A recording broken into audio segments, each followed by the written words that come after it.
Shabbat Shalom. Parashat D'varim. Today's parasha, the first portion of the fifth and final book of the Torah, opens with a summary of Sinai to present. Why do we need a summary? Is it that it's just a reminder for all of us throughout history so that we get the key points down now that we're going to be reaching the end of our book? Is it a study guide? Cliff notes? It's almost like we're watching a show and there's a long hiatus and we need to be brought up to speed previously on people of the book. Moses starts by telling the people, hey, this is what we did the last 40 years in the desert. Here is where we went, who we saw, choices we made, and nations we fought and encountered.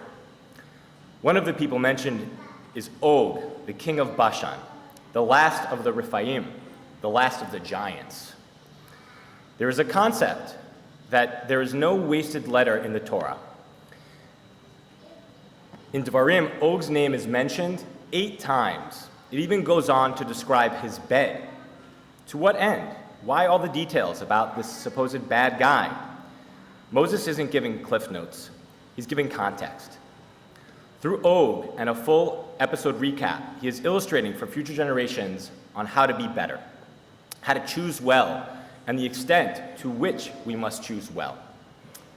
When I was a kid, I was always fascinated by Og, the original survivor. His story starts very early in Tanakh. Today, I'd like to offer a different perspective of the summary of events in D'varim through Og's story. There are a few stories and commentaries about Og that go back to the beginning of the Torah. Midrash indicates that Og was a stowaway on the Ark of Noach. He was a giant, and he survived the flood by agreeing to be Noach's slave. He was saved, so we can assume that he must have had some merit. Perhaps he was not as bad as the other giants. He survives the flood and fulfills his promise, serving as Noach's slave until his death. Another commentary suggests that Og served King Nimrod and is eventually gifted to our forefather, Abraham. The Zohar states that Og even circumcised himself, became Jewish, part of Abraham's tribe. So there is evidence that Og was on the path to righteousness. Some commentary suggests that Og was actually Abraham's trusted servant Eliezer, who went on the journey to find Rebekah as a wife for Isaac. In another commentary, Og was involved in the war of the 4 kings and the 5 kings, and is the messenger who tells Abraham that his nephew Lot is captured. We are told that his intentions are not 100% pure, as he's very interested in Sarah. Again, he shows some morality and doesn't outright kill Abraham, but he figures if Abraham dies in war, then Sarah will be a widow, and that's fair game. Much to his dismay, Abraham comes back alive, and his supposed plan is foiled. He eventually parted ways with Abraham and goes on to become king of over 60 cities and rules over the people on the east side of the Jordan River. He is not mentioned too much after this, and most assume that he continued to rule the area of Bashan until we get to our point in the story, Parashat D'varim, where he ultimately goes to war with the tribes of Israel and loses. Og's story is a sort of rags to riches story. Here's your post-episode recap. He's almost killed in the flood, sells himself into slavery to survive, is gifted to Abraham, finds God, becomes a Jew, survives a war, tries to have his master and connector to God killed and to steal his wife. When that doesn't work, he goes on to build his own legacy as the last king of the giants. Tune in next time, right? His story is tragic. He has this opportunity in the middle of his life to continue down a just and righteous path. He found God, he found people, he has community and worth. But that wasn't enough. He ultimately chooses the path of power, greed, and domination. And yet, he clearly still has the favor of God, as he lives a really long time and was quite successful. Sound familiar? We all have choices. Og makes choices for himself that are not unlike the choices made by the Jewish people. Previously, on People of the Book, choices we made that are a lot like Og's. Og survives the flood and slavery. The Jews survive the plagues and slavery. Og finds God with Abraham. The Jews find God with Moses. Og uses his words with negative intentions, trying to kill Abraham. The spies use their words with negative intentions, slandering the land. Og conquers cities and becomes a powerful ruler in the region.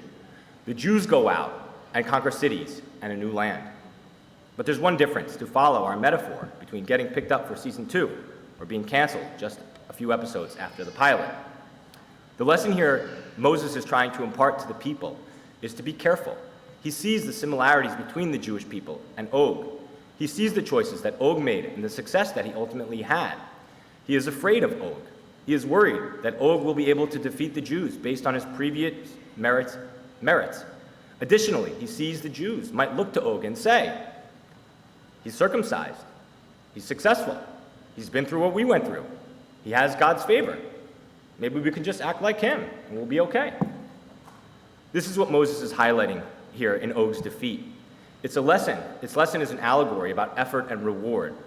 Og isn't a bad guy, but Moses wanted the Jewish people to be better by illustrating that a few good deeds or good intentions will only get you so far. Moses wanted to show the Jewish people that it takes real commitment to build a nation and to keep community engaged and committed. We don't want to get canceled after the pilot. We're looking for longevity and prime time. Moses knew that this would require commitment, consistency, and choosing Judaism at every turn. Moses knew that the juice would be worth the squeeze. Moses is not merely highlighting a great military defeat over an apparent superior opponent, either. He's driving home the defeat of a system of rule, the true end to the way of giants. It was necessary to close the chapter on the age of giants in order to usher in a new age of justice where people have a say and a new system of laws that can be used to govern. This too is worth choosing over and over as a people. This is the stuff that keeps Israel going for thousands of years. Moses knows something that Og never understood, and that is it took 40 years of wandering for the Jewish people to embody fully. We all have tools that we were born with and choices that we have to make, but what matters most is how we use them and our faith. Being part of the Jewish people is not a one-time choice. It is a daily choice to be part of a change in the world. These choices made daily are what determine our success as a people. As we enter Tisha B'Av tonight, when we remember our defeats and our tragedies, when we all strive to learn from our past victories, defeats, successes, failures, and make the right choices in life that lead us down the path of justice, morality, and righteousness. Shabbat Shalom.